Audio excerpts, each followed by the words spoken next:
2019-24 మధ్య కాలంలో మంత్రులుగా ఎలగబెట్టిన వాళ్ళు, అంటే వైసీపీ ప్రభుత్వంలో మంత్రులుగా ఎలగబెట్టిన వాళ్ళు ఇప్పుడు రాష్ట్ర విభజన సమస్యల పరిష్కార నిమిత్తం ఒక స్టెప్ తీసుకుంటే దాని మీద పడి ఆడటంతో పాటు ఆంధ్ర తెలంగాణ మధ్య విద్వేషాలు రెచ్చగొట్టడానికి ట్రై చేస్తున్నారు.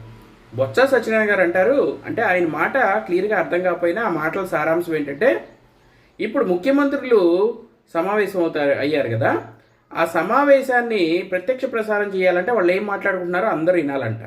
మనం మాత్రం చాటు మాటున చీకట్లో వెళ్ళి ఆళ్ళకాళ్ళు ఈళ్ళకాళ్ళు పట్టుకుంటాం, కేసుల గురించి బతిలాడతాం, మన కేసుల గురించి మాట్లాడతాం, మన కజిన్ బ్రదర్ కేసుల గురించి మాట్లాడతాం, మన వాళ్ళ తాలూకు ఇంకెవరైనా కేసులు ఇరుక్కున్నా వెళ్ళి ఆ కేసుల నుంచి తప్పించండి, మాకు రాష్ట్రానికి ఏమీ ఇవ్వాల్సిన పని లేదని చేతులెత్తి వచ్చేస్తాం. అప్పుడు ఎప్పుడూ కూడా ప్రెస్ మీట్ పెట్టాం, ప్రెస్ని బ్రీఫ్ చేయం, ఏం మాట్లాడో చెప్పాం. కానీ ఇప్పుడు మాత్రం సమావేశాలంటే ప్రత్యక్ష ప్రసారం చేయాలి.